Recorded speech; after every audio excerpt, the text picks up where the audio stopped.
appears ordinary till you see the core side of it. And what you're looking for is the story behind the news. We bring it to you from Lagos, the commercial capital of Nigeria. Giving you all sides and political stories round the clock. Every detail from the start line to the final whistle. CoreTV News, expanding your view.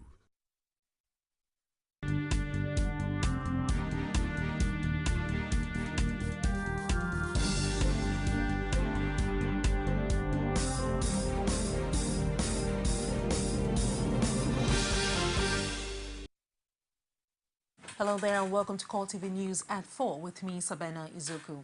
A mild drama was recorded in the ongoing inspection of the election materials by People's Democratic Party and the All Progressive Congress at the INEC office in Oshogbo. The disagreement between the councils to the APC and the PDP started when the People's Democratic Party was asked to produce an exhibit contained in an inspection application filed by the councils to the party.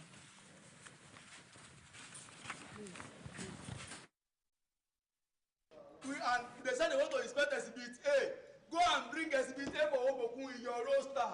That you have showed. I'm not finished. I've not finished.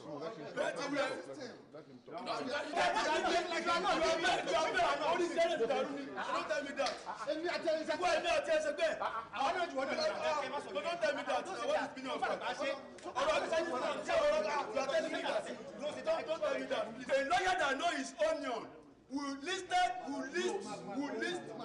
Yes, now. You let us know what to do. You don't know what to do. You are so stupid. Don't tell me that.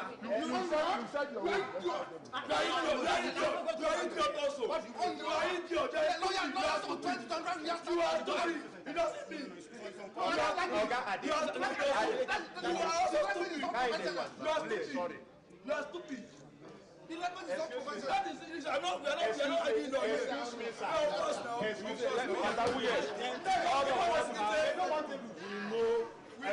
on here. Excuse me, sir.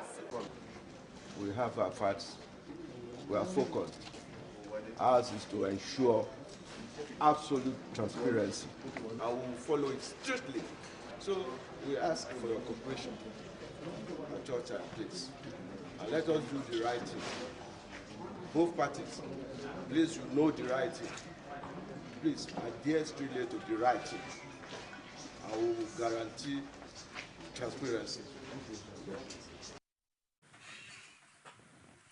Nigeria's military authorities have confirmed that 2 officers and 3 soldiers were wounded in counter-terrorism operation in Adamawa State, but declined to say whether one of the injured officers is Adeboye Obasanjo's son of the former President Olusegun Obasanjo. The Defense Headquarters says through its Twitter account that the wounded soldiers are receiving treatment in the military medical facility aftermath of the operation in Mubi. It added that the troops were involved in a fierce battle with Boko Haram insurgents as part of efforts to root out the militants, saying scores of insurgents lost their lives while several others escaped with what he described as fatal gunshot wounds. Cameroon says 2 Tuareg fighters are among about 100 Boko Haram insurgents killed in a recent gun battle. Communication Minister Issa Shiroma said this in a press statement that the insurgents had been firing shells into Fotoko, a small border town that is a few kilometers from Nigeria. He added that the soldiers' response forced back the insurgents into Gamburu Ingala, a community linked by bridge to Fotoko. Cameroon insists there is no casualty on its side, but there is no independent confirmation of the claims. The Boko Haram insurgence has affected the lives of thousands of Nigerians and businesses, especially in the Northeast. The coordinator, National Emergency Management Agency Northeast, Mohammed Kana, says there are 20,000 internally displaced persons at the moment in Maiduguri, which the agency is taking care of. Kana spoke through a telephone conversation on a flashy program called Digest. Can you confirm the number of internally displaced persons in Nigeria as we speak now as a result of the insurgency? About 26,000. 26,000? Yes. In Maiduguri? Yes. Okay, you made mention of camps. Where exactly are these 26,000 people? The orientation camp is right inside Maiduguri, along near Kano Station, Kano Park, Kano Station Park. And then the other one is about a kilometer distance. Is Yarwaga Manga Secondary School. That is why we focus. And then we are working strongly with the state government. The state government have formed a committee which we are working together with them at all these camps to provide shelter for these people.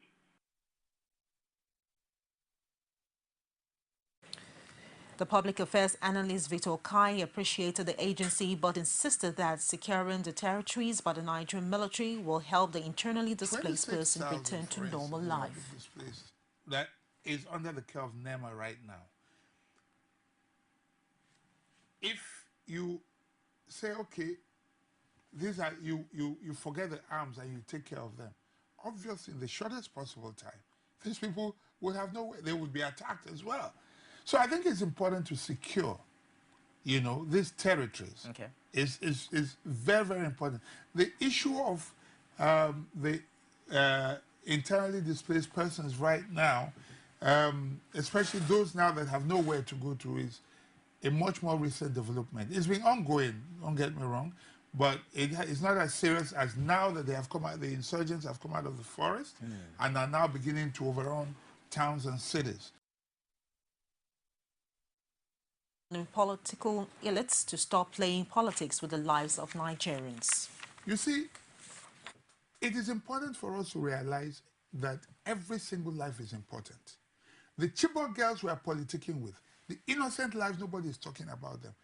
Those families, are they not agonizing?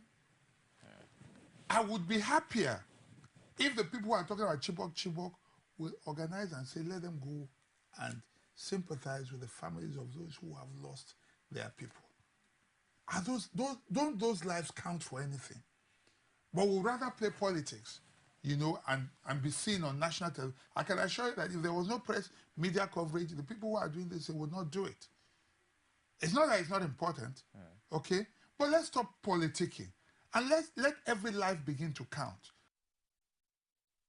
Chief of Defense Staff of West African states are converging on Ghana to review the general security situation in the region. The meeting carries the theme strengthening ECOWAS military cooperation for peace, stability and development. The regional defense chiefs are to receive an update on the security situation in the northern Nigeria, where Boko Haram has seized some towns and declared an Islamic caliphate. They will also, during the 3-day talks, be briefed on the Ebola virus disease outbreak in West Africa, which ECOWAS has tagged a security threat.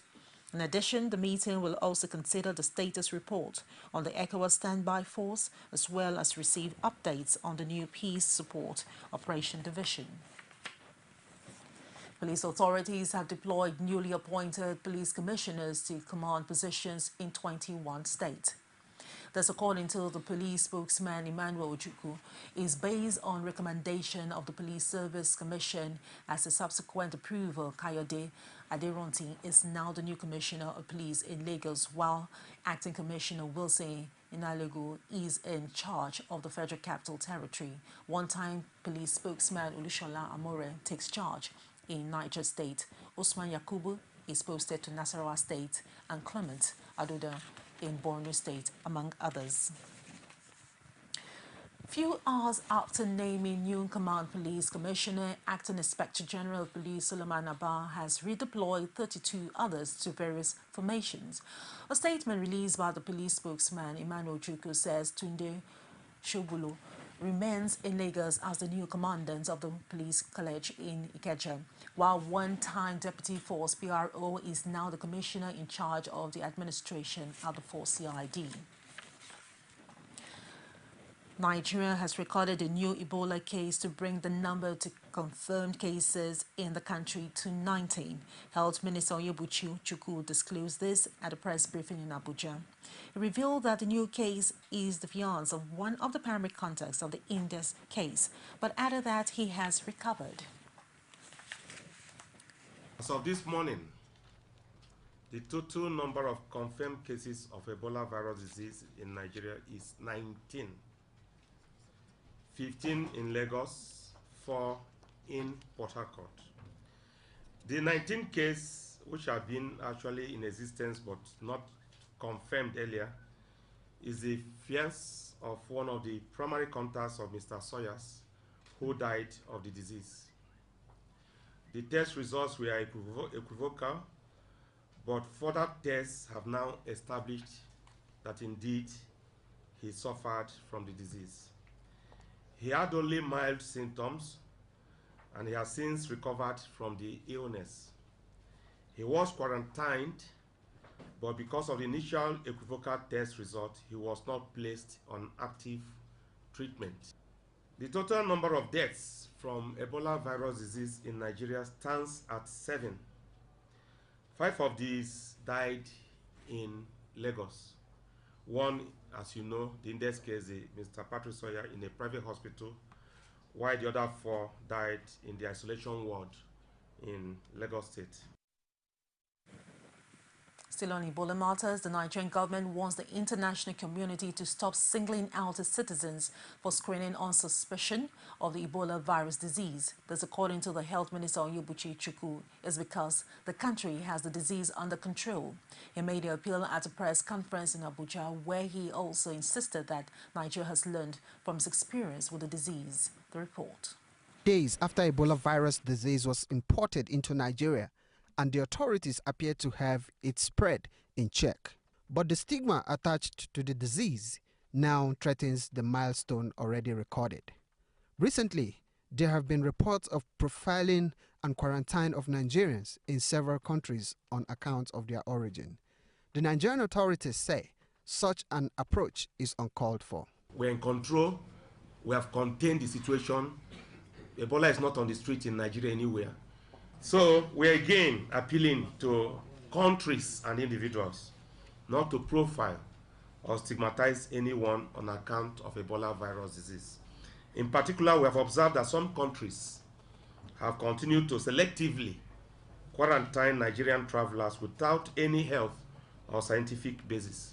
There is a situation involving a journalist back in Cuba on account of Ebola, but the government says it is presently looking into the matter. The journalist went to Cuba and has been detained for 3 weeks. It is expected that that journalist or that newspaper should be able to reach out to the Nigerian mission in Cuba. Because when you travel out, you must remember the address of your mission, so that if you have this, and then you are able to get the mission to enforce your rights. The only case when you mentioned Cuba we had was of a journalist working for a newspaper in Nigeria. We got that through one of you. We didn't get that from the media house where that individual works, which was surprising. But as a responsible ministry, we've already written formally, we did weeks ago, we wrote formally to the to the Ministry of Foreign Affairs to help us investigate the case. And now that you've mentioned it, maybe today we would want to remind and ask them what was the outcome of their own investigation.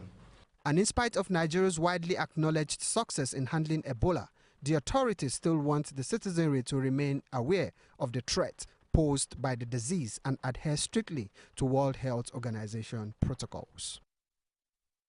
We'll take a short break, and when we return, CoreTV News on the Hour continues. Stay with us. There is an Ebola virus epidemic in some West African countries. The Nigerian government wants you to be aware and watch out against the spread of Ebola in your community. Help keep our country safe and watch out for severe cases of fever, headaches, diarrhea, chest and abdominal pain, sore throat, cough, red eyes and bleeding from the eyes, ears and nose, especially when these symptoms are found in persons coming into Nigeria from other West African countries. Protect yourself. Wash your hands regularly with soap and running water or use a hand sanitizer. Avoid contact with the blood, urine, feces or saliva of animals like bats, monkeys, gorillas, chimpanzees or infected persons. The Ebola virus is deadly. Don't catch it. Don't spread it. This message is brought to you by the Federal Ministry of Information. Welcome back. The All Progressive Congress has restated its commitment to rest power at the center from the PDP in 2015 general elections. The party leadership also blesses the second term ambition of Rokas Okorocha as Imo State governor. These were the high points of the just concluded APC strategic sessions held in Owerri, the Imo State capital. Omotayo was there and brought back this report. The atmosphere here in Imo State is that of excitement as Governor Rochas Okorocha has made known his determination to continue as the state's chief executive until 2019. For the average Imo citizen, the governor has earned himself a pass mark when it comes to performance and closeness to the people, a sentiment shared by these APC leaders. He is so passionate about his people that any time he spoke in our meeting, he will be fighting for his people. As leaders of this party at all levels, state, local governments, wards and chapters, to go back and be more determined to support the governor, to support the party at national level and all levels for that matter. APC is poised to capture the federal government of Nigeria. In Imo State, it's very obvious that APC will win. National leader of the All Progressives Congress, John Odigwe Oyegun, and others say that the coming general elections will prove to the opposition that the mandate of the people is stronger than any form of manipulation. He dismissed the allegation that APC is beyond Boko Haram as petty and irresponsible. We don't want to transform them by just dressing up their poverty. We want to remove them from the poverty bracket. That is change. We believe powerfully, strongly in 2015 that APC is going to make it in a presidential election. From the antecedents of our governors, we can see that it's a clear difference between us and them. And I believe that we are the change Nigeria is waiting for. Expectations are high for the 2015 general elections, especially for politicians who are spoiling for different positions of authority. In just a matter of time, Nigerians will have to decide the next set of leaders in the new phase of their democratic life. Omotayo Alo, CoreTV News, Owerri. The political engine room of the Lagos state was again ignited as the former Accountant General of the state, Akinwumi Ambode, formally declared his intentions to contest the 2015 governorship election. Thousands of APC supporters thronged the Igbagada campaign office of the candidate to register their support for his ambition. Olajumoke Olatunji was there and filed in this report. Lagos is the commercial nerve center of the country. No wonder every sector of the Nigerian society, ranging from religious to commercial and traditional institutions, are keenly interested in who emerges as the chief executive of the state. Before now, speculations were rife in the Lagos political arena that the former Accountant General of the state, Akinwumi Ambode, is the candidate whom the party's leadership has endorsed to lead the state after the incumbent Babatunde Fashola vacates the seat in 2015. However, this remained a grapevine until this formal declaration by Ambode. We're here because we just want to show you a common location where the aspiration and the future of Lagos is evolving, and this is where we are. We've had a lot of legacy groups and they've been bearing different names. But what we have done now is to bring everybody together in a manner that we have a structured organization that can drive our campaign. It's not as if we have declared, but these are supporters, these are friends, these are party members who believe that the future of Lagos State should be in our hands. And that's the aspiration we tend to seek right now. Since the recent declaration by the Oba of Lagos, Rilwan Akiolu, that he will be the next governor of Lagos, Akinwumi Ambode has had to contend with a plethora of challenges ranging from religious consideration to organized zoning, his patronage and lately alleged funding of his campaign through the councils in the state. This might look like a step in the right direction for this man who's finally come out to give answers to so many questions concerning his political ambitions. As a look, the race to Lausa 2015 has finally begun, and political disputants have started to relate their intentions through banners and posters on the streets of Lagos. Now, Lagosians are earnestly waiting to see who will succeed Babatunde Raji Fashola as governor of Lagos State come 2015 general elections. Olajumoke Olatunji, CoreTV News, Lagos.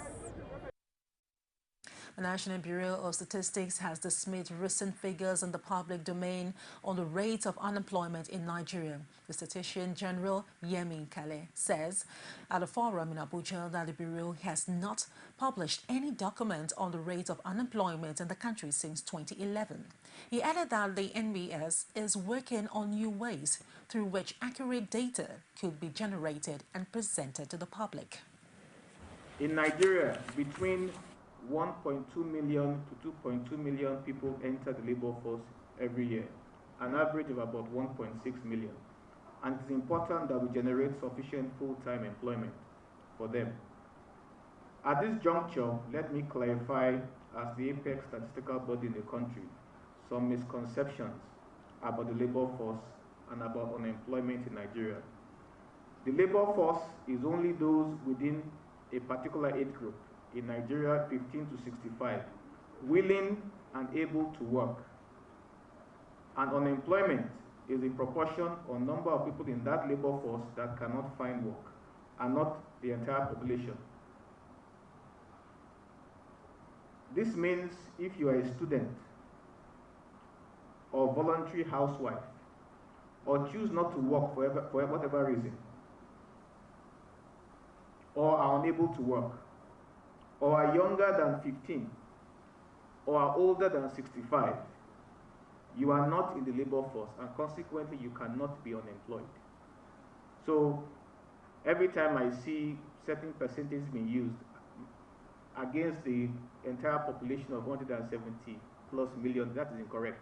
We don't calculate children or students or housewives as unemployed because they are not looking for work, they are not willing, and are not able to work. And this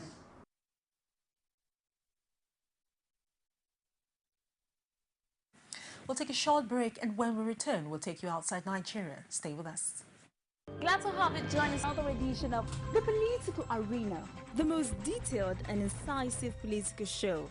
If you are a sitting governor and the opposition is able to stomach structure against you, that means you are wicked to the people.